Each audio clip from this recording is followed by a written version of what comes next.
हूं ऐश्वर्या कपूर और आप देख रहे हैं मेरे साथ पूछता है भारत। और आज पूछता है भारत पर पश्चिम बंगाल से सबसे बड़ा एक्सक्लूसिव, पश्चिम बंगाल से सबसे बड़ा एक्सक्लूसिव लेकर आ रहे हैं हम आपके। बंगाल में जो भ्रष्टाचार, बंगाल में जो कट मनी को लेकर सबसे बड़ा खुलासा सिर्फ और सिर्फ रिपब्लिक मीडिया नेटवर्क पर, रिपब्लिक भारत पर, रिपब्लिक बांग्ला पर, रिपब्लिक वर्ल्ड पर एक के बाद एक ऑडियो टेप सुनाएंगे हम आपको। आज आधे दर्जन से ज्यादा ऑडियो टेप है हमारे पास। ये सुनाएंगे हम आपको कि क्या बंगाल में कट मनी, जी हां, ये जो भ्रष्टाचार चल रहा है पश्चिम बंगाल में, इसके बारे में एक एक सबूत आज आपके सामने रखेंगे और फिर आप निर्णय लीजिए कि आखिरकार बंगाल में हो क्या रहा है। ये कट मनी के 3 ऑडियो टेप बातचीत में सिंडिकेट का खुलासा हर खरीद पर हो रहा है, हर खरीद पर हो रहा है। बिना कट मनी दिए कोई काम नहीं होता, गरीब हो या अमीर, बड़ा हो या छोटा, किसी का कोई काम नहीं होता। कंस्ट्रक्शन साइट पर सिंडिकेट, घर बनाने पर सिंडिकेट, नया नलका लगाना है तो सिंडिकेट। यह है पश्चिम बंगाल की असलियत और इसीलिए आज पूछता हूं मैं और पूछता है भारत।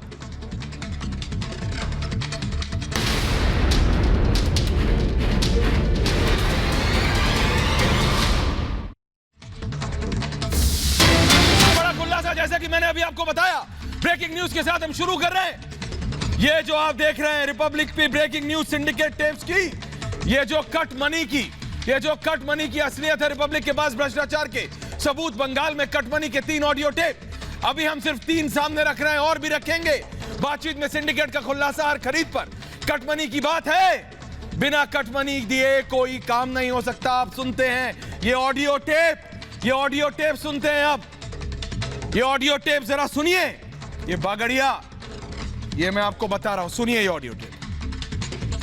ये सिंडिकेट क्या है? सिंडिकेट बहुत सुनता हूं मैं, पेपर वगैरह में पढ़ता हूं। सिंडिकेट तो बंगाल का एक पेट बर्ड है सर। क्या है ये?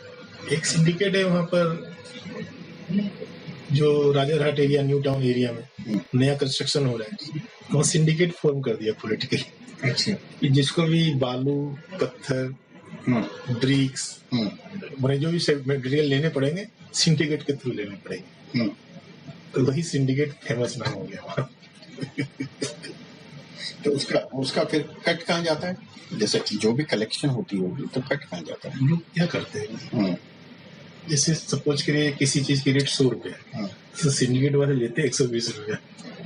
इंफीरियर क्वालिटी देते हैं, मेजरमेंट में भूल, तो ऐसे करते हैं। सिंडिकेट वाले कमाते हैं और जो पॉलिटिकल बॉसेस है उनका अपना अंडरस्टैंडिंग रहता है। दोस्तों ना, आप एक्साइज कमिश्नर अपना आदमी पोस्टिंग कर दिया, और एक्साइज कमिश्नर यहाँ बैठा हुआ, उसके बगल में खुद बैठ गया बिना मिसाल, और सब 2 काली विदाउट। तो सुना आपने, ये सिर्फ पहला टेप है, ये पहला टेप है जो बात कर रहा है। ये विनय मिश्रा के बारे में बात कर रहा है। ये है कौन लोग, ये सारी डिटेल है हमारे पास। और जैसा कि मैं आपको बार बार बता रहा हूं, मटेरियल लेने पड़ेंगे सिंडिकेट के थ्रू लेने पड़ेंगे। ये जो मैं आपको बार बार बता रहा हूं, ये गणेश बागड़िया, ये गणेश बागड़िया, ये क्लोज एड है अनूप माझी का, कॉल स्कैम में एक्यूज्ड। मेरे साथ इस समय अमित चौधरी मौजूद है, अमित चौधरी मेरे साथ मौजूद है। अमित चौधरी, ये पश्चिम बंगाल में कट मनी होती है, सबको मालूम है, लेकिन अब ये ऑडियो सामने आ गए और ये जो बागड़िया है, ये अनूप माझी का क्लोज एड बताया जा रहा है। और एक नहीं, आधे दर्जन से ज्यादा ऑडियो टेप है। और ये दिखाते हैं अमित कि किस तरह से पश्चिम बंगाल में कट मनी कल्चर हर स्तर पर है, छोटे से लेकर बड़े तक। अमित चौधरी हमारे एसआईटी हेड। देखिए, जाहिर सी बात है बंगाल में किस तरीके से सिंडिकेट राज है। सिंडिकेट राज हम इसलिए बोल रहे हैं क्योंकि वहां पर बिना कट मनी दिए कोई काम नहीं होगा। अगर आपको घर बनाना है या फिर कंस्ट्रक्शन करना है, थोड़ा सा रिनोवेट करना है, जो लोकल लीडर है, जो वहां का सिंडिकेट है, वो तय करता है कि आपको किस दुकान से सामान लेना है, कितना कट मनी देना है। और अगर आपने ये नहीं माना तो सामान आपके घर तक पहुंचेगा नहीं, वो उठा लिया जाता है। अगर बाहर आपके मान लीजिए नीचे कि सीमेंट पड़ा हुआ है, रोड़ी पड़ी हुई है, कंस्ट्रक्शन के दूसरे मटेरियल है, वो तक उठवा लिया जाएगा, क्योंकि वहां का सिंडिकेट इतना हावी है। बताया जा रहा है कि करीब 40 करोड़ रुपए हर महीने इसकी उगाही करता है। वहां की जो सरकार है, 40 करोड़ रुपए हर महीने की उगाही होती है। इसके बदले सरकार क्या देती है इन सिंडिकेट को? सरकार इन सिंडिकेट को प्रोटेक्शन देती है, उसके खिलाफ कोई मामला दर्ज नहीं होता। अगर कोई जाकर के कंप्लेन करता है पुलिस स्टेशन में तो उसकी बात सुनी नहीं जाती। यानी कि ऐश्वर्या, पूरे तरीके से जो सिंडिकेट राज है वो बंगाल में चल रहा है और लगातार रिपब्लिक भारत के पास एक के बाद एक कई टेप्स हैं। इन टेप्स में ये खुलासा होगा कि बंगाल में किस तरीके से प्रोटेक्शन मिलती है इन माफिया लोगों को, किस तरीके से वहां पर आप ये सुने जो है अमित चौधरी, अगर ये आप ऑडियो टेप सुने तो इसके अंदर ये जो एक्साइज कमिश्नर की मीटिंग की बात हो रही है अमित चौधरी, हम सीधा जा रहे हैं बंगाल। बंगाल से हमारी पूरी टीम इस समय मौजूद है और मेरे साथ पूरा पैनल है। मेरे साथ सुधांशु त्रिवेदी भी हैं, बीजेपी के प्रदेश अध्यक्ष दिलीप घोष भी जुड़ेंगे, सांसद है सुधांशु।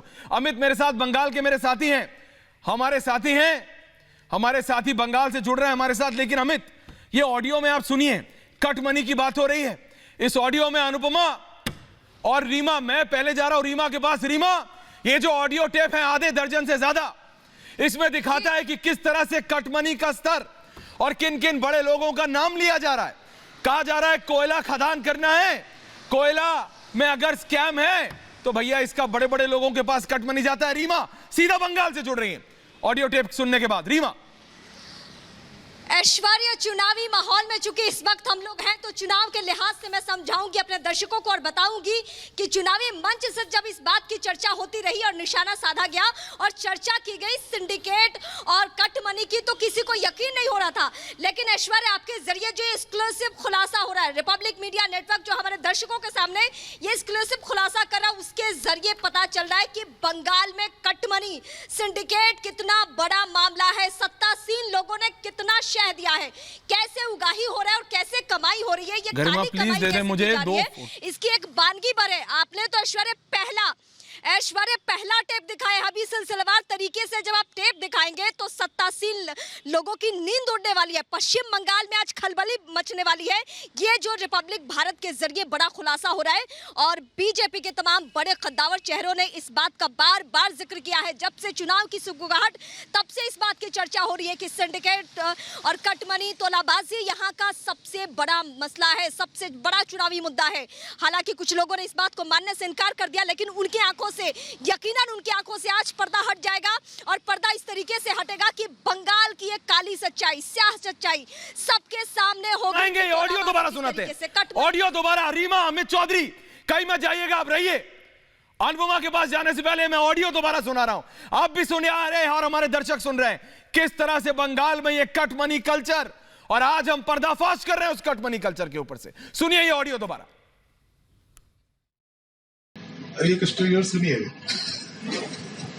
एक्साइज कमिश्नर अपना आदमी पोस्टिंग कर दिया और एक्साइज कमिश्नर यहाँ बैठा हुआ, उसके बगल में खुद बैठ गया बिना मिसाल, और सब जो जितने भी प्रोड्यूसर है सबको बुला लिया और सबको बोलता है पर बोतल इतना देना होगा। तो उसमें से एक दो जो स्ट्रॉन्ग थे वो बोल दिए लेकिन नहीं दे सकेंगे। तो सुना आपने ये दूसरा टेप। मेरे साथ सुधांशु त्रिवेदी भी जुड़ने वाले, मैं जाऊंगा उनके पास, लेकिन मैं सबसे पहले जा रहा हूं अनुपमा के पास। अनुपमा, देख रही हैं आप बंगाल में, आप कवर कर रहे हैं आप सब, और जैसा अभी अमित चौधरी ने कहा ये बहुत ज्यादा रैम्पेंट है। हर एक आदमी को पता है कि अगर उसको अपने घर में सड़क बनानी है, घर के आगे, अपने घर के अंदर रेनोवेशन कराना है, सोचिए मुझे अपने घर के अंदर रेनोवेशन कराना है तो वहां भी कट मनी है। ये तो कोयले की खदानों की बात हो रही है। अनुपमा झा के पास जा रहा हूं। अनुपमा झा बंगाल से लाइव है इस समय, दूसरा टेप सुनाने के बाद। अनुपमा। बिल्कुल ऐश्वर्या, देखिए सबसे बड़ी बात यह कि रिपब्लिक ने आज जो खुलासा किया है उस पर मुहर खुद बंगाल की जनता ने लगाई है। जिस वक्त प्रधानमंत्री नरेंद्र मोदी ने सोनापुर के अंदर जिक्र किया कि क्या सिंडिकेट जो है पश्चिम बंगाल के अंदर होता है, उन्होंने एक बहुत छोटा सा एग्जांपल दिया कि बंगाल की संस्कृति को जो संजो कर रखते हैं, जो सजाते हैं, संवारते हैं शिल्पकार जो है, क्या उनके लिए भी जो है सिंडिकेट का काम किया जाता है? क्या उनके लिए भी जो है पैसों की भ्रष्टाचार होता है? क्या पैसे लिए जाते हैं? तो यकीन मानिए हजारों की संख्या में जो वहां पर लोग मौजूद थे उन्होंने कहा कि बिल्कुल भ्रष्टाचार जो है वो पश्चिम बंगाल के अंदर हो रहा है। सबसे बड़ी बात यह है कि देखिए ग्राउंड जीरो पर हम मौजूद है। एक ड्राइवर से लेकर एक चाय वाले तक से जब हम बातचीत करते हैं तो वो ये कहता है कि अगर मैम आप अपना खुद कोई कार्ड भी बनाने जा रहे हैं, यानी कि यहाँ तक कि आप अपना आधार कार्ड भी अगर बनवाने जा रहे हैं, बिल्कुल अनुपमा, पैसे लिए जाते हैं, बिल्कुल लिया जाता है। अमित चौधरी, और जो आप अभी कह रहे थे कितने करोड़ों रुपए की बात होती है, वो इस तीसरे ऑडियो टेप में है। मैंने कहा था 1 दर्जन से ज्यादा ऑडियो टेप है हमारे पास। ये जो बागड़िया है, ये कहा जाता है बहुत क्लोज, बहुत ही करीबी है, जो कोल माफिया है उसका बहुत करीबी है ये व्यक्ति। सुनिए ये तीसरा ऑडियो टेप, और अमित चौधरी फिर आ रहा हूं आपके पास। तीसरा ऑडियो टेप सुनिए। तो वो फिर कैसे फंड का ट्रांसमिशन कैसे करता था? हाँ? तो वो कहानी नहीं आप लोग को पता है? कहानी तो बताया होगा ना किसी ने? नहीं बताया होगा, लेकिन उतना मेरे को याद नहीं है। लेकिन हाँ। सब तो अपना कोर ग्रुप रहता है ना सर। हाँ। वो बातें बाहर नहीं आ पाती। अच्छा, लेकिन फिर भी चूंकि अब इन सब से इन्वॉल्व हुए तो पता नहीं चलता है कि उनका फंडिंग कैसे जाता था वहाँ, पॉलिटिकल जो फंडिंग। यही इसी के हाँ? यही कौन? अशोक विनय के थ्रू? ये शुरू से विनय ही देख रहा है। शुरू से ही विनय देख रहा है। कब से? टीएमसी गवर्नमेंट आई है उसके समझ लीजिए 1.5 साल बाद से चालू हो गया था। 12-13 से चालू हो गया था। सुना आपने अमित चौधरी, तीसरा टेप था, ये तीसरा टेप था। मेरे साथ पैनल भी है, मेरे साथ संजीव उनियाल हैं, दिलीप घोष जुड़ेंगे, पश्चिम बंगाल के प्रदेश अध्यक्ष हैं बीजेपी के। लेकिन मैं एक बार, तौसीफ भी है मेरे साथ, से पूरा पैनल है, मैं सबके पास आऊंगा। लेकिन एक बार मैं अपने साथी अमित चौधरी के पास दोबारा जा रहा हूं। अमित, एक के बाद एक तीसरा टेप हमने सुना, और इस तीसरे टेप में एक बात साफ है अमित चौधरी, सिंडिकेट के ये टेप्स है, एक्सप्लोसिव टेप है, करप्शन पूरा पश्चिम बंगाल में किस तरह हो रहा है ये साफ बता रहा है ये आदमी खुद बता रहा है अमित। और ये हाई लेवल करप्शन है। बंगाल के इलेक्शन की इससे बड़ी खबर नहीं है। बंगाल की असलियत बताती ये ऑडियो टेप्स हैं, ये ऑडियो टेप्स है। अमित चौधरी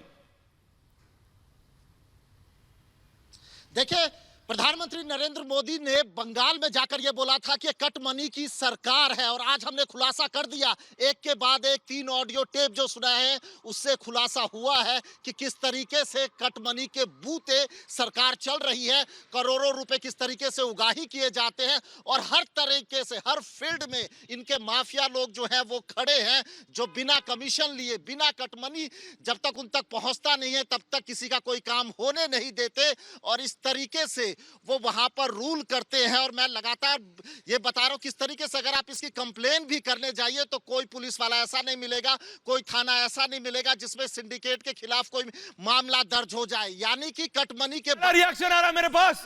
मेरे साथ इस समय बीजेपी के सांसद और वरिष्ठ नेता सुधांशु त्रिवेदी जुड़ रहे हैं। सुधांशु जी, आधे दर्जन से ज्यादा ये ऑडियो टेप्स आए हमारे पास, आधे दर्जन से ज्यादा ये ऑडियो टेप्स आए हैं, और ये एक गणेश बागड़िया है। Ganesh Bagaria close aide of Anoop Majhi का बिल्कुल सीधा हाथ माना जाता है ये व्यक्ति। इसके ऑडियो टेप्स ये बताए जा रहे हैं, और ये कहा जा रहा है सुधांशु जी कि किस तरह से कट मनी हर स्तर पर, ये तो कोयले पे तो किस स्तर का कट मनी पश्चिम बंगाल में चल रहा है, ये कट मनी की असलियत सुनाई दे रही है इन 3 टेप्स में। Sudhanshu Trivedi only on air ji. Aishwarya ji, अभी तक हम सुनते थे कि बंगाल में कट मनी और इस प्रकार का कल्चर कैसे चल रहा है। अब जब वास्तविकता में सुना है तो ये तो सुनी बातों से ज्यादा भयानक नजर आ रहा है। ये तो विचलित करने वाला है कि इस प्रकार का एक व्यवस्थित अपराध का तंत्र सरकार के द्वारा संरक्षित रूप में चल रहा है, तो आप समझ सकते हैं कि बंगाल की व्यवस्था किस रूप में चल रही होगी। और जो हमारा बंगाल के लिए संघर्ष है वो इस कल्चर से बंगाल की मुक्ति के लिए है, क्योंकि एक प्रकार के ऐसे क्लचेस हैं जिन्होंने भ्रष्टाचार में सिर्फ आकंठ डूबे नहीं है, भ्रष्टाचार और अपराध के बीच में किस प्रकार का एक कंजंक्शन बन सकता है, किस प्रकार की दुर्भिसंधि बन सकती है, वो इसमें दिखाई पड़ रहा है। निश्चित रूप से बहुत चिंताजनक है, और सिर्फ बंगाल का चुनाव ही नहीं, मैं तो कहना चाहूंगा कि यह देश की व्यवस्था के लिए बहुत चिंताजनक है कि कोई राज्य सरकार के संरक्षण में इस प्रकार से अपराध की बात चलती है। जैसे किसी जमाने में हम लोग लालू प्रसाद यादव जी के रिजीम में बिहार में सुना करते थे कि अपराध और राजनीति और सरकार का सुधांशु जी सुधांशु जी एक ही ऑडियो टेप है, सुधांशु जी एक ही ऑडियो टेप है जिसमें यह साफ सुनाई दे रहा है कि फिल्म बनाने वाले प्रोड्यूसर्स, इन प्रोड्यूसरों के साथ बैठक होती है और इसके अंदर सरकार में बैठे कुछ बड़े बड़े लोग कहते हैं सीधा सुन लो, और ये इस ऑडियो के हिसाब से, आप या हम नहीं कह रहे हैं, ये ऑडियो में सुनाई दे रहा है, और ये कह रहे हैं कि भैया पैसे दो तो काम करोगे, नहीं पैसे दो तो निकलो। दूसरे ऑडियो टेप में जब सड़क बनती है तो गिट्टी लगती है ना, कंक्रीट वाली, वो जो गिट्टी, वो जो पतरी, बोला गिट्टी इसी से खरीदोगे और इससे खरीदने के बाद इसको कट मनी दोगे। ये जैसा आप कह रहे हैं बिहार में किसी समय में लालू प्रसाद यादव की रिजीम में, ये तो उससे भी खराब हालत दिख रही है। सुधांशु त्रिवेदी जी, तौसीफ आ रहा हूं, लेकिन एक बार और आपका रिएक्शन सुधांशु त्रिवेदी जी। निश्चित रूप से ये उससे ज्यादा भयानक, उससे ज्यादा विभत्स है, जो बहुत ही चिंताजनक है और बड़ा मन में, ये वो बंगाल है जो राष्ट्रवाद का प्रतीक था, ये वो बंगाल है जो बंगाली भद्र लोग था, ये वो बंगाल है जो देश को नैतिक शिक्षाओं का सीख देने वाले श्री अरविंदो से लेके, विवेकानंद जी से लेके और हमारे संस्थापक श्यामा प्रसाद मुखर्जी तक की जन्मस्थली कर्मस्थली रही हो, उस बंगाल में आज इस प्रकार की चीजें, ये अपने आप में बहुत ही दुखद है, दुर्भाग्यपूर्ण है और यह चिंताजनक है। यहां पे एक और बात आप समझिए, जो आपने फिल्म की बात कही, यही तो है इस फिल्म का पटकथा। निर्देशक कौन है, लेखक कौन है, निर्देशक कौन है? और मेरा मानना है ऐश्वर्य जी 2019 में बंगाल की जनता ने ट्रेलर दिखाया था, अब 2021 में पूरी फिल्म दिखाएगी। यह समझ लेना चाहिए, जनता का मन अब बन गया है और यह देखने के बाद मेरे मन में भाव उत्पन्न हो रहा है कि ट्रेलर दिखाया था 2019 में बंगाल की जनता ने और पूरी मूवी दिखाएगी 2021 में। सुधांशु जी, मैं आपके पास दोबारा आऊं, तौसीफ आऊं, एक बार वो तीसरा ऑडियो टेप दोबारा सुना रहा हूं। आधे दर्जन से ज्यादा मैं बता रहा हूं, 10 से 11 टेप है मेरे पास इस समय। वो ऑडियो टेप एक बार दोबारा सुना रहा हूं आपको भी और हमारे दर्शकों को भी, फिर आ रहा हूं आप सबके पास। ऑडियो टेप तीसरा दोबारा। तो वो फिर कैसे फंड का ट्रांसमिशन कैसे करता था? हाँ? तो वो कहानी नहीं आप लोग को पता है? कहानी तो बताया होगा ना किसी ने? नहीं बताया होगा, लेकिन उतना मेरे को याद नहीं है। लेकिन हाँ। सबका अपना कोर ग्रुप रहता है ना सर। हाँ। वो बातें बाहर नहीं आ पाती। अच्छा, लेकिन फिर भी चूंकि अब इन सब से इन्वॉल्व हुए तो पता नहीं चलता है कि उनका फंडिंग कैसे जाता था वहाँ, पॉलिटिकल जो फंडिंग। यही इसी के, हाँ? यही कौन? अशोक विनय। विनय? विनय के थ्रू ये शुरू से विनय ही शुरू से विनय देख रहा है, शुरू से ही विनय देख रहा है। कब से? टीएमसी गवर्नमेंट आई है उसके समझ लीजिए 1.5 साल बाद से चालू हो गया था। 12-13 से चालू हो गया था। सुन रहे हैं आप, सुन रहे हैं ना आप सब, वो क्या कह रहे हैं? शुरू से ही विनय देख रहा था। कौन कह रहा था? विनय देख रहा था। ये हो क्या रहा है? सुधांशु जी, मैं सिर्फ इसके पॉइंट जा रहा था क्योंकि मेरी पूरी टीम लगी हुई है, 1 दर्जन से ज्यादा ये टेप है, इनके अंदर करोड़ों रुपए की बात हो रही है, पार्टियों की नाम लिया जा रहा है, बोला जब से ये सरकार आई है तब से ये हो रहा है। तौसीफ जी, मैं जरा तौसीफ से एक रिएक्शन ले रहा हूं, सुधांशु जी फिर वापस आ रहा हूं। तौसीफ, सुना आपने? अभी तो सिर्फ 3 टेप चलाया तौसीफ, एक के बाद एक ऐसी टेप है और उसमें क्या क्या बोल रहे हैं। ये हो क्या रहा था पश्चिम बंगाल में? ये कटमनी टेप नंबर 3 है तौसीफ, इससे दुगनी टेपें हैं अभी। देखिए, कोल माफिया के जो अलेज्ड किंगपिन है राजेश झा, जिनके खिलाफ 2016 में बहुत सारे केस रजिस्टर्ड किए गए, कोलकाता पुलिस टास्क फोर्स ने अरेस्ट भी किया था, बहुत सारे केसेस पेंडिंग है और कोल माफिया से जुड़े हुए लोग हैं। वो तो दिसंबर 2020 में उन्होंने तो बीजेपी ज्वाइन किया। अब सब बीजेपी हो जाएगा। राजेश झा अलियास राजू, इन्होंने पार्टी का झंडा लिया है अर्जुन सिंह के हाथ से। ईस्ट बर्धवान डिस्ट्रिक्ट प्रेसिडेंट जो है लक्ष्मण गौरी, उनके मौजूदगी में इन्होंने बीजेपी ज्वाइन किया। इनके बीजेपी ज्वाइन करने के बाद यहाँ पे आप जो बगरिया जी का बात कर रहे हैं, उनके घर में रेड हुआ। तो देखिए, चाहे कोई भी हो, लेकिन हाँ, उस पर कार्रवाई तो होनी चाहिए। और ये जो विनय मिश्रा, और ये जो विनय मिश्रा का नाम खुलेआम इस ऑडियो टेप में आ रहा है, ये जो विनय मिश्रा का नाम, ये जो ऑडियो, जो कथित ऑडियो टेप है, इसमें ये जो विनय लेता है, विनय का काम है, विनय इस पार्टी से लेता है। जब से सरकार आई है सुधांशु त्रिवेदी, ये इस विनय का नाम आ रहा है कि आप तो सांसद हैं, आप तो राज्यसभा के सांसद हैं सुधांशु त्रिवेदी जी। किसी पार्टी के राजनेताओं का नाम इस तरह से लिया जाता है और उस पर यह कहा जाता है कि ये जो विनय है, विनय का तो शुरू से काम यही है, पैसा लो जाके डिलीवर कर दो। ये एक राज्य में खुलेआम चल रहा था, खुलेआम, और जनता त्राहिमाम त्राहिमाम कर रही है उधर। सुधांशु त्रिवेदी भारतीय जनता पार्टी के सांसद हैं। देखिए, तौसीफ ने अभी जो बोला तो ये तो एक प्रकार से स्वीकारोक्ति कर रहे हैं।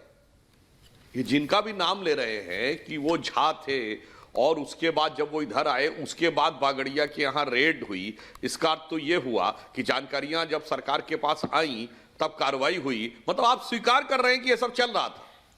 तो इसका अर्थ ये हो गया कि उस समय तृणमूल कांग्रेस ने जब कहा था कि ये सारे आरोप निराधार हैं, वो झूठ बोला था। अब टेप सामने आ गया तो स्वीकार करने के अलावा कोई चारा नहीं रह गया। तो मेरे विचार से तो यह टेप जहां एक तरफ भ्रष्टाचार को पूरी तरीके से बेनकाब कर रहे हैं और तौसीफ जी जो कुछ बोल रहे हैं वो परोक्ष रूप से वो स्वीकार कर रहे हैं। जवाब दीजिए तौसीफ, जवाब दीजिए तौसीफ, जवाब को शरण दे रही है बीजेपी। मैं तो यही कह रहा हूं कि किंगपिन का जो कोल माफिया का जो मामला है उसमें मैं आपको बता रहा हूं कि किंगपिन है राजेश। मेरे को ये बताइए, ये उनके खिलाफ तो इन्वेस्टिगेशन चल रहा था और उनको तो बीजेपी ज्वाइन करवा दिया गया। दिसंबर 2020 में बीजेपी प्रोटेक्शन में ले लिया अपने। ऐसे कैसे चलता है?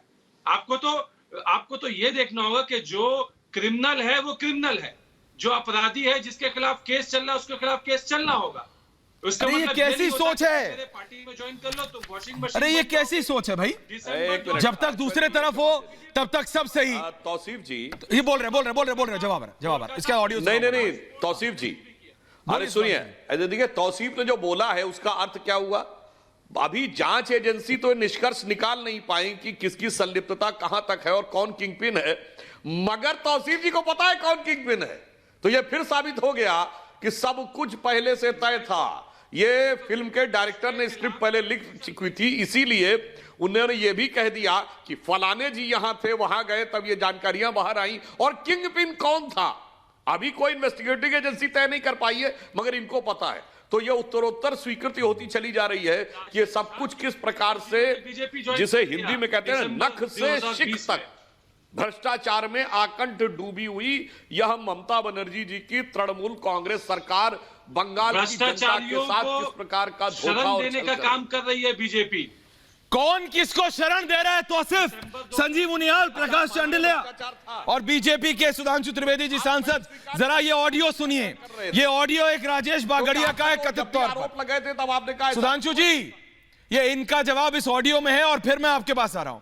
1, 2 और 3, तीसरा मैं सुना चुका हूं, पहला और दूसरा ऑडियो दोबारा सुना रहा हूं। मेरी टीम चौथे, पांचवें और छठे पे काम कर रही है, लेकिन ये पहला और दूसरा ऑडियो मैं दोबारा सुना रहा हूं हमारे दर्शकों को। सुनिए एक के बाद एक, बैक टू बैक। ये कट मनी की असली टेप सुनिए जरा। ये सिंडिकेट क्या है? सिंडिकेट बहुत सुनता हूं मैं, पेपर वगैरह में पढ़ता हूं। सिंडिकेट तो बंगाल का पेट बर्ड है सर। क्या है ये? एक सिंडिकेट है वहां पर, जो Rajarhat area, new town area में नया कंस्ट्रक्शन हो रहा है, वहाँ सिंडिकेट फॉर्म कर दिया पॉलिटिकली। अच्छा, जिसको भी बालू, पत्थर, ब्रिक्स, मैंने जो भी मटेरियल लेने पड़ेंगे सिंडिकेट के थ्रू लेने पड़ेंगे। तो वही सिंडिकेट फेमस नाम हो गया। तो उसका फिर कट कहाँ जाता है? जैसे कि जो भी कलेक्शन होती होगी तो कट कहाँ जाता है? लोग क्या करते हैं, जैसे सपोज करिए किसी चीज की रेट 100 रुपया, तो सिंडिकेट वाले लेते हैं 120 रुपया, इंफीरियर क्वालिटी देते हैं, मेजरमेंट में भूल। तो ऐसे करते सिंडिकेट वाले कमाते हैं और जो पॉलिटिकल बॉसेस है उनका अपना अंडरस्टैंडिंग रहता है। अभी सुनिए, एक्साइज कमिश्नर अपना आदमी पोस्टिंग कर दिया, और एक्साइज कमिश्नर यहाँ बैठा हुआ, उसके बगल में खुद बैठ गया बिना मिसाल, और सब जो जितने भी प्रोड्यूसर है सबको बुला लिया, और सबको बोलता है पर बोतल इतना देना होगा। तो उसमें से एक दो जो स्ट्रॉन्ग थे वो बोल दिए लेकिन नहीं दे सकेंगे। सुना आपने? तो वो फिर कैसे फंड का ट्रांसमिशन कैसे करता था? तो वो कहानी नहीं आप लोग को पता है? कहानी तो बताया होगा ना किसी ने? नहीं बताया होगा, लेकिन उतना मेरे को याद नहीं है। लेकिन सबका अपना कोर ग्रुप रहता है ना सर। वो बातें बाहर नहीं आ पाती। अच्छा, लेकिन फिर भी चूंकि अब इन सब से इन्वॉल्व हुए तो पता नहीं चलता है कि उनका फंडिंग कैसे जाता था वहाँ, पॉलिटिकल जो फंडिंग। यही इसी हाँ? यही कौन? अशोक विनय विनय, विनय के थ्रू ये शुरू से विनय ही देख रहा है, शुरू से ही विनय देख रहा है। कब से? टीएमसी गवर्नमेंट आई है उसके समझ लीजिए 1.5 साल बाद से चालू हो गया था, 12-13 से चालू हो गया था। सुधांशु जी, मैं इसलिए दोबारा आपके पास आ रहा हूं और मैं बादल देवनाथ जी, स्वयं प्रकाश पुरोहित और संजय सरकार जी के पास आऊंगा, क्योंकि ये ऑडियो टेप्स अगर आप सुन पा रहे हो सुधांशु जी, बाद में जब आप सुनेंगे, इसमें इतनी साफ तौर से कह रहा है, इतने साफ तौर से कह रहा है, और इसको सरकारी एजेंसीज ने भी इससे सवाल किया था। ये जो 2 ऑडियो टेप्स है उनकी पुष्टि नहीं करते, लेकिन ये ऑडियो टेप्स में साफ सुनाई दे रहा है कि विनय, अरे वो तो शुरू से कर रहा है, जब से सरकार आई है उसके लिए कर रहा है। अगर आपको रोड़ी खरीदना है, ईंटा खरीदना है, बालू खरीदना है, आपको इन्हीं से खरीदना पड़ेगा। महंगा देंगे और सस्ती, महंगा देंगे और घटिया क्वालिटी का देंगे, घटिया क्वालिटी का महंगा देंगे तो पश्चिम बंगाल की जनता पर दोहरी मार। कट मनी फायदा किसको? इन राजनेताओं को। दोहरी मार किसको? पश्चिम बंगाल की आम जनता को, सुधांशु त्रिवेदी जी। और ये जो सुनते थे कट मनी, हम लोग दिल्ली में बैठे बैठे, ये पश्चिम बंगाल में किस तरह से लोगों पे ये दोहरी चपत पड़ रही है, ये सुनाई दे रहा है। सांसद महोदय, सुनाई दे रहा है ये। देखिए, अब ये सुनने के बाद तो कोई किंतु परंतु कहने की कोई संभावना नहीं रह जाती। There is no scope of if and but. और वो कह रहे हैं कि विनय पहले से ही कर रहा है, और पूछ रहा पहले से मतलब कब से? 12-13 से, यानी 11 में सरकार आई और अगले साल से सब कुछ व्यवस्था के अंदर हस्तक्षेप करके शुरू हो गया। इसलिए हम ये कहना चाहते हैं कि यदि इस टेप के बारे में, यह टेप सच है तो यह बहुत ही भयानक सच है, डराने वाला सच है। और अगर तृणमूल कांग्रेस में जरा भी नैतिकता है तो कम से कम उन्हें आकर साफ साफ ये कहना चाहिए था कि यह झूठ है। और अगर वो ये नहीं कह रहे हैं तो फिर ये सिद्ध है कि यह सच है। जवाब दीजिए, जवाब दीजिए दादा, दादा जवाब दीजिए, टेप पे बोलिए दादा, क्या हो रहा है पश्चिम बंगाल में, आपकी सरकार में क्या हो रहा है? जनता के साथ ऐसा धोखा दादा? जोर फिर मैं वही कह रहा हूं, मैं 25 मिनट बैठा हूं, 25 मिनट के बाद मेरा नाम आपने लिया है। बोलिए दादा। और बार बार हर पैनलिस्ट का नाम ले रहे हैं, मेरा नाम, मैं क्या जूनियर हुआ ना पानी में बह के आया हूं? अरे दादा सीनियर हो, टेप सुना रहा था, नाम छूट गया, मैं आपसे माफी मांगता हूं। वो तो नाम का बात खराब मत दादा, ऑडियो टेप में ध्यान है सारा, मैं तो सारा ऑडियो टेप में ध्यान है, मैं तो खुद समझ रहा हूँ, एक एक शब्द को ध्यान से सुन रहा हूँ ताकि आपसे सवाल पूछ सकूं। कोई बात नहीं, बोलिए दादा, बोलिए दादा। कोई बात नहीं, सुनिए, गणेश बाजोड़िया का जो नाम तौसीफ ने कहा, तौसीफ ने ठीक से नहीं कहा। सीआईडी ने 4-5 साल से यहाँ पर जांच कर रहा है, सीआईडी अर्थात बंगाल के सरकार जांच कर रहा है। जो माफिया होता है, जो कोल माफिया हो, डकैत हो, चोर हो, जो भी हो, वो हर जगह में, हर राज्य में, हर इलाका में रहता है। कोल माफिया के साथ सरकार का कोई संबंध नहीं है। और विनय मिश्रा के खिलाफ भी सीआईडी तदंत कर रहा है और सीबीआई भी जांच कर रहा है, सब मिले जांच कर रहा है, एक एक करके सबको पकड़ रहा है। और आज से नहीं, 5 साल 7 साल से चल रहा है। दूसरा बात है, जो लोग कोल माफिया है, सबसे बड़ा कोल माफिया है जो तौसीफ ने जो कहा। और सुधांशु त्रिवेदी, तो मैंने कहना चाहता हूं, मंच बना के जो दिलीप घोष का आप लेके आए, तो दिलीप घोष के पास से जवाब लीजिएगा। सबसे बड़ा कोल माफिया जो है, 4-5 लोगों को भाजपा में ज्वाइन किया, कौन? दिलीप घोष खुद ज्वाइन किया भाजपा में। तीसरा बात सुधांशु जी, मैं रोक रहा हूं, इसलिए मेरे साथ पश्चिम बंगाल के बीजेपी के प्रदेश अध्यक्ष दिलीप घोष जुड़ रहे हैं। सुधांशु जी, आप ही के पार्टी के प्रदेश अध्यक्ष दिलीप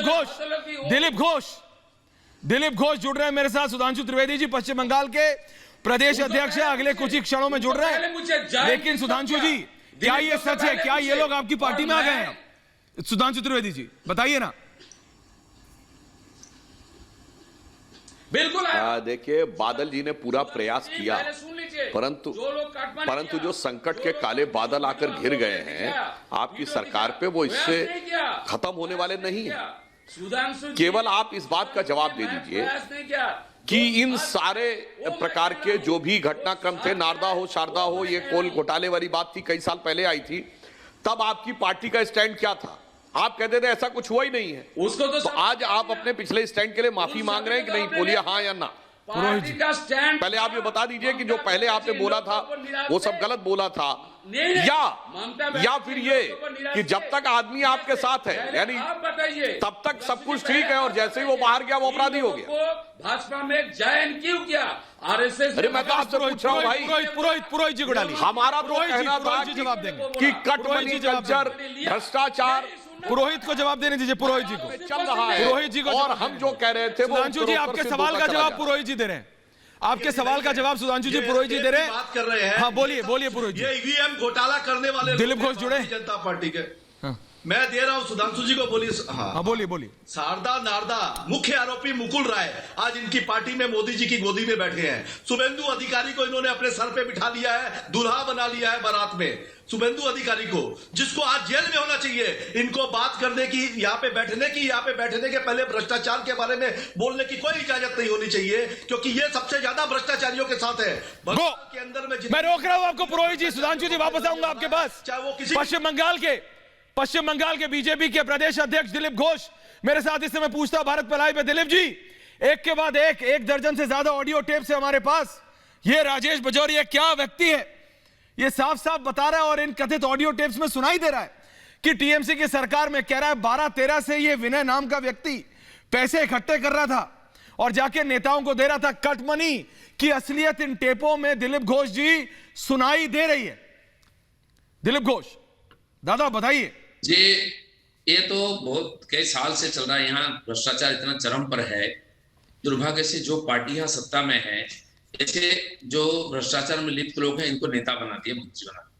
तो इसको लेकर कंट्रोवर्सी है, चल रही है। अभी तो ईडी सीबीआई सब लगे हैं और धीरे धीरे वो फूल रही और लोगों तो पहुंच रहे हैं, उनको बुलाया जा रहा है, उनका पूछताछ हो रहा है, किसी किसी का अरेस्ट भी हुआ है।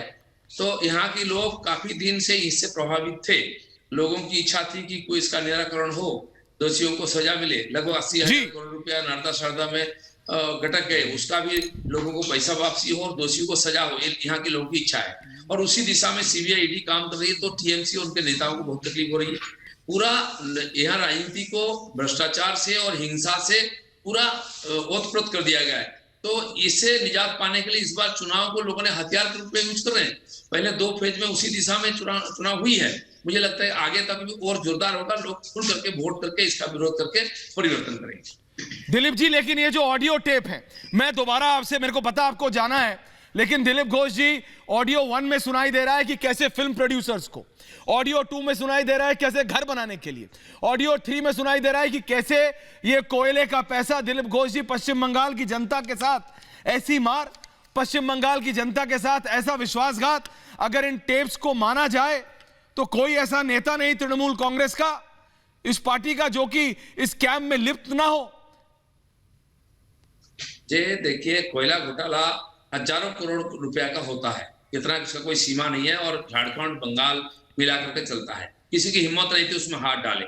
और ये जो माफिया हैं, जैसे कई लोग भागे हुए हैं जिनको खोज चल रही है, इनके पास इतने आधुनिक मशीनें हैं जो सरकार के पास भी नहीं है। और सरकारी जो खदान है उससे जितना कोयला उठता है उससे ज्यादा वहां से उठता है। आज कम से कम इतना धन्यवाद करना चाहिए, हमारे केंद्र सरकार ने इस सारे भ्रष्टाचार पर हाथ डाल के उसको और कटघरे में खड़ा करने के प्रयास कर रही है। लेकिन जिस पार्टी और उसके नेता इस सारे घोटाले में थे, उनको समस्या हो रही है, इसको इशू बनाया जा रहा है, चिल्लाया जा रहा है। कोई दोषी को और सजा मिले, समाज खुश होता है। लेकिन कुछ पार्टी और उनके नेता क्यों दुखी होते हैं? क्योंकि कहीं ना किसी प्रकार से लोग इस सारे घोटाले में जुड़े हुए हैं। यहाँ की पैसा दूर दूर तक प्रशासनिक अधिकारी, नेता, मंत्री, व्यवसायी दूर तक पहुंचता था और ये धन समाज का खिलाफ राजनीति में भी और उपयोग होता था, इस समाज को, सत्ता को पकड़ रखने के लिए। आज दुर्भाग्य से ये सारा चेन कट गया। पत्थर खदान, बालू खदान, कोयला खदान और गाय तस्करी, ये बहुत बड़ी बात है और बंगाल की समाज को, राजनीति को, अर्थनीति को पूरा ग्रसित कर चुकी है। जनता पार्टी के प्रदेश अध्यक्ष दिलीप घोष जी, बहुत बहुत धन्यवाद आपका। दिलीप घोष जी पूछते हैं भारत पे आने के लिए, लेकिन फिर दोबारा मैं जा रहा हूं अपने पैनल के पास और सुधांशु त्रिवेदी बीजेपी के वरिष्ठ नेता हैं, सांसद हैं। सुधांशु जी, मैं आपके पास इसलिए आता हूं कि एक ऑडियो, दूसरा ऑडियो, तीसरा, ये तो सिर्फ 3 ऑडियो हैं। एक में प्रोड्यूसर्स दिखाई देते हैं, एक में घर बनाने का सामान, तीसरे में कोयला। चौथे में क्या निकलेगा अभी पता नहीं, मेरी टीम सुन रही है। पांचवा, छठा, सातवां, आठवां, नौवां, 10वां, पता नहीं किसमें कोई ऐसी चीज है कि जो पश्चिम बंगाल में रहने वाला आम व्यक्ति बिना कट मनी दिए कर सकता हो। मुझे तो समझ नहीं आ रहा, समोसे खाना जाना है तो क्या उसमें भी कट मनी देना पड़ता है क्या पश्चिम बंगाल में? जी सुधांशु जी। जी जब लेफ्ट का शासन था पश्चिम बंगाल में, हाँ। तब इस प्रकार की बात आती थी कि अगर स्कूल में दाखिला लेना है तो भी आपको उन्हीं के लोगों के थ्रू जाना पड़ेगा और उन्हें कोई ना कोई दक्षिणा अर्पित करनी पड़ेगी, और उसके बाद अगर आपको अस्पताल में एडमिट होना तो भी। इसी के खिलाफ लड़के तो ममता बनर्जी आई थी, और क्या हुआ? ये सारे के सारे लोग, अब ये सारी प्रवृत्ति उनके लोगों में अंदर आ गई। वही काम जिसके लिए इन्होंने लेफ्ट की आलोचना की थी, जिसके लिए इन्होंने संघर्ष करके बात कही थी। ममता बनर्जी जी तो एक सादी धोती पहनती हैं, चप्पल पहन के चलती थी। ये कौन कर रहा है, ये क्यों हो रहा है, ये किसके लिए किया जा रहा है, इस बात का जवाब तृणमूल को देना होगा। और हकीकत यही है, कोई आरोप की बात नहीं है। जब से ममता बनर्जी जी ने अपने भतीजे को मुख्यमंत्री बनाने की, भविष्य में पेशबंदी या नेतृत्व देने की पेशबंदी शुरू कर दी थी, बस उसके बाद से ही ये सारे के सारे लोग अंदर जो महसूस कर रहे थे, और इस प्रकार की प्रवृत्तियां जो जनता के अंदर संदेश जा रहा था, आज वो सब कुछ एक्सपोज हो गया है। अब कोई बचाव नहीं है। वरना बता दीजिए, एक तरफ ममता बनर्जी जी सबसे बेदाग छवि की नेता मानी जाती थी और उनकी सरकार सबसे दागदार। यह बताइए, इस विरोधाभास का उत्तर हमारे जो तृणमूल के पक्ष से बैठे हुए प्रतिनिधि हैं वो दे दे तो मैं बताऊं। पुरोहित जी देंगे क्या? पुरोहित जी बताइए, है आपके पास जवाब? फिर मैं ऑडियो टेप सुना रहा हूं। संजीव उनियाल जी माफी चाहता हूं, आया नहीं हूं आपके पास, अभी तक आऊंगा, लेकिन बताइए पुरोहित जी, तो से बताओ, बोलो जल्दी जल्दी। ऑडियो कैसेट की ऑथेंटिकेसी आपके पास नहीं है, ठीक है, अभी आपके है ना, मैं आपको दोबारा सुनाता हूं।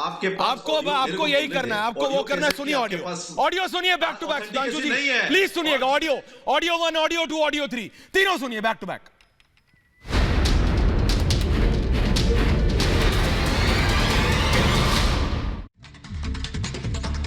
ये सिंडिकेट क्या है? सिंडिकेट बहुत सुनता हूँ मैं, पेपर वगैरह में पढ़ता हूँ। सिंडिकेट तो बंगाल का पेट बर्ड है सर। क्या है ये? एक सिंडिकेट है वहां पर, जो Rajarhat area, new town area में नया कंस्ट्रक्शन हो रहा है, वहाँ सिंडिकेट फॉर्म कर दिया पॉलिटिकली। अच्छा। जिसको भी बालू, पत्थर, ब्रिक्स, मैंने जो भी मटेरियल लेने पड़ेंगे सिंडिकेट के थ्रू लेने पड़ेंगे। तो वही सिंडिकेट फेमस नाम हो गया। तो उसका फिर कट कहाँ जाता है? जैसे कि जो भी कलेक्शन होती होगी तो कट कहाँ जाता है? लोग क्या करते हैं, जैसे सपोज करिए किसी चीज की रेट 100 रुपया, तो सिंडिकेट वाले लेते हैं 120 रुपया, इंफीरियर क्वालिटी देते हैं, मेजरमेंट में भूल। तो ऐसे करते हैं, सिंडिकेट वाले कमाते हैं और जो पॉलिटिकल बॉसेस है उनका अपना अंडरस्टैंडिंग रहता है। अब एक स्टोरी और सुनिएगा। एक्साइज कमिश्नर अपना आदमी पोस्टिंग कर दिया, और एक्साइज कमिश्नर यहाँ बैठा हुआ, उसके बगल में खुद बैठ गया बिना मिसाल, और सब जो जितने भी प्रोड्यूसर है सबको बुला लिया, और सबको बोलता है पर बोतल इतना देना होगा। तो उसमें से एक दो जो स्ट्रॉन्ग थे वो बोल दिए लेकिन नहीं दे सकेंगे। तो वो फिर कैसे फंड का ट्रांसमिशन कैसे करता था? तो वो कहानी नहीं आप लोग को पता है? कहानी तो बताया होगा ना किसी ने? नहीं बताया होगा, लेकिन उतना मेरे को याद नहीं है। लेकिन सबका अपना कोर ग्रुप रहता है ना सर, वो बातें बाहर नहीं आ पाती। अच्छा, लेकिन फिर भी चूंकि अब इन सब से इन्वॉल्व हुए तो पता नहीं चलता है कि उनका फंडिंग कैसे जाता था वहाँ, पॉलिटिकल जो फंडिंग। यही इसी के यही कौन? अशोक विनय विनय के थ्रू ये शुरू से विनय ही देख रहा है, शुरू से ही विनय देख रहा है। कब से? टीएमसी गवर्नमेंट आई है उसके समझ लीजिए 1.5 साल बाद से चालू हो गया था, 12-13 से चालू हो गया था।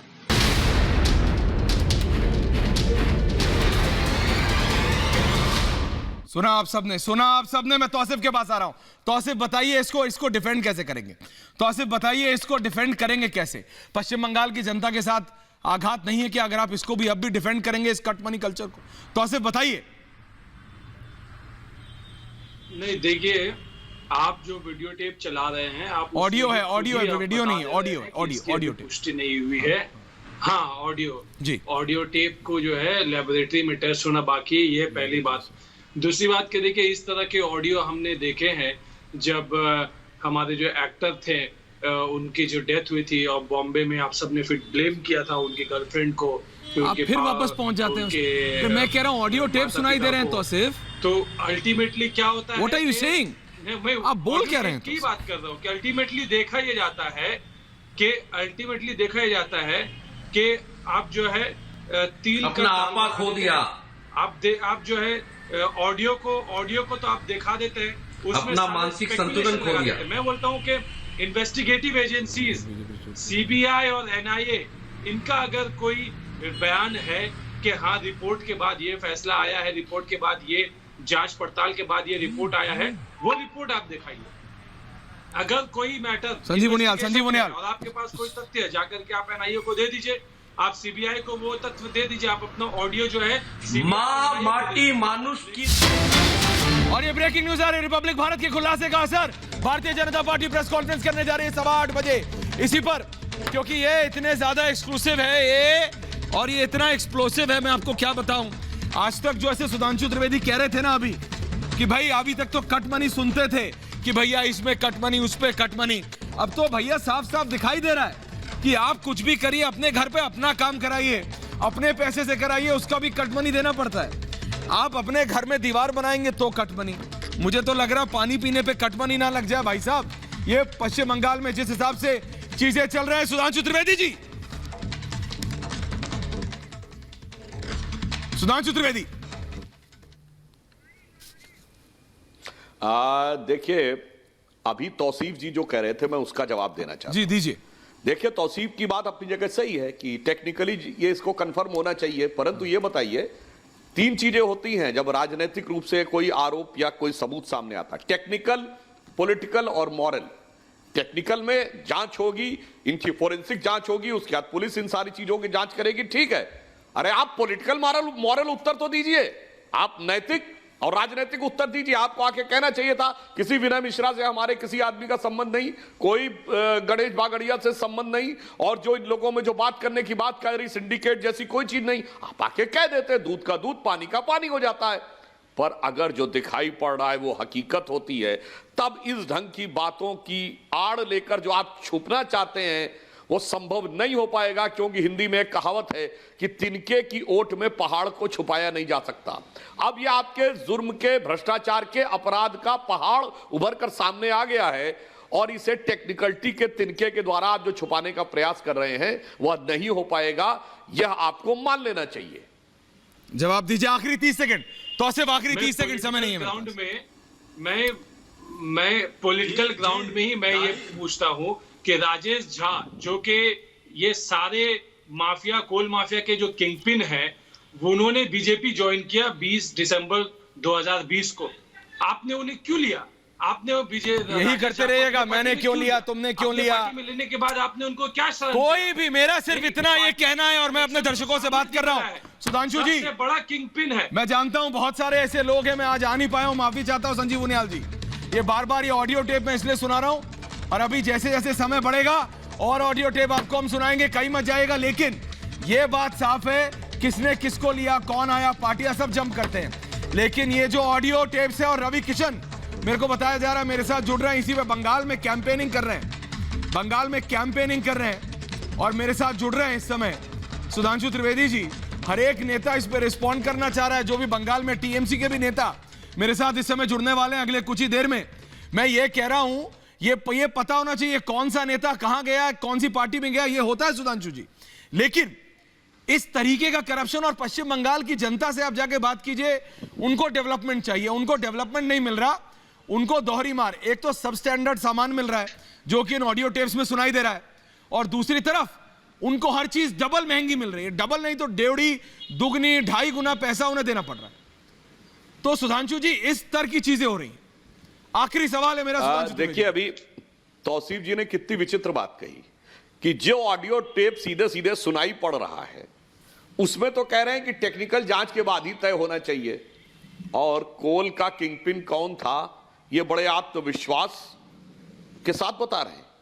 पता आपको सब कुछ पता रहता है अपराध में, कौन भ्रष्टाचारी था, कौन अपराधी था, कौन किंगपिन था, बड़ी गजब की जानकारी है। यानी ये तो वही वाली कहावत हो गई ना कि जब फिल्म की स्क्रिप्ट लिखी जाती है तो पहले से सब तय कर देता है डायरेक्टर, इसका रोल ये होगा, इसका रोल वो होगा, इसका रोल ऐसा होगा। तो उनकी बात से वही चीज साफ साफ दिखाई पड़ रही है, बिल्कुल। भारतीय जनता पार्टी की प्रेस कॉन्फ्रेंस होने वाली है, जैसा मुझे भी टीवी पर बैठकर ही जानकारी लगी है, मुझे अभी कोई पार्टी के सोर्स से जानकारी नहीं है। जैसा कि अभी ऐश्वर्या ने बताया जी प्रेस कॉन्फ्रेंस होगी, हम इंतजार करेंगे कि इसके जवाब में तृणमूल कांग्रेस तथ्य और तर्क के साथ क्या जवाब देगी। हमारी प्रेस कॉन्फ्रेंस के बाद इसकी हम प्रतीक्षा करेंगे। बिल्कुल, और मैं जा रहा हूं, बीजेपी के नेता हैं और एक और सांसद है रवि किशन, इस समय पश्चिम बंगाल में फिल्म इंडस्ट्री से भी आते हैं।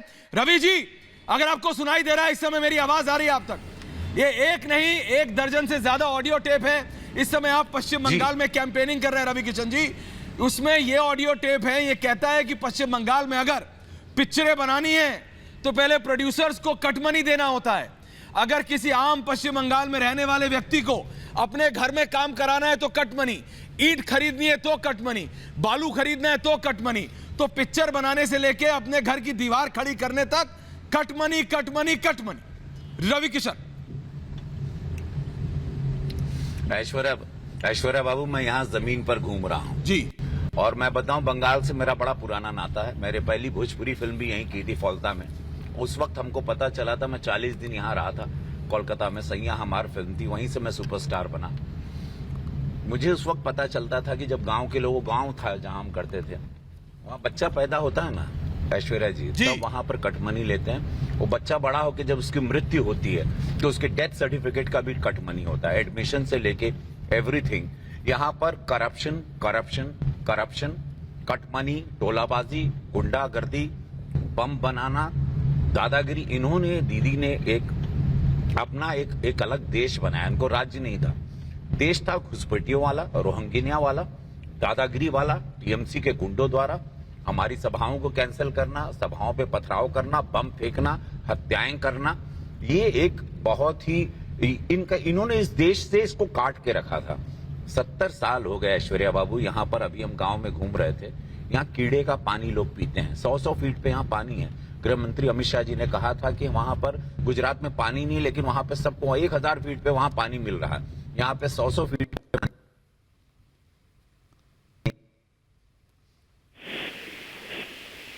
बिल्कुल जो एक ऐतिहासिक जीत की ओर हम लोग बढ़ रहे हैं, ये कारण है कि लोग यहाँ पर ग्रसित हैं, लोग यहाँ पर कुंठित हैं, लोगों में आक्रोश है। प्रधानमंत्री नरेंद्र मोदी जी की एक आवाज उनको मिल गई। अब डबल इंजन की सरकार, ऐश्वर्या बाबू ये लिखित ले लीजिए, यहाँ पे एक ऐतिहासिक जीत की ओर भारतीय जनता पार्टी पड़ रही है, क्योंकि इस आक्रोश, इस गुंडागर्दी, इस कटमनी, इस टोलाबाजी, ये इनकी एक वेल प्लान्ड गंदी सोच वाली सरकार का नाश होना है। 2 मई दीदी गई और ये सारे ड्रामे खत्म हो जाएंगे। जुड़ेंगे आपके साथ, आपका कनेक्शन खराब हो रहा है। बहुत बहुत धन्यवाद आप सबका, सुधांशु त्रिवेदी जी। और अब सबकी नजर है 8:15 पर होने वाली इस एक्सक्लूसिव ब्रेकिंग जो पूछता है भारत पर सबसे पहले हुई, रिपब्लिक नेटवर्क पर हुई 8:15 बजे बीजेपी की प्रेस कॉन्फ्रेंस है, दिखाएंगे आपको। उसके बाद टीएमसी की प्रेस कॉन्फ्रेंस है 8:40 पे। कई मजा आएगा, वापस आएंगे एक छोटे से ब्रेक के बाद। बहुत बहुत धन्यवाद आप सब।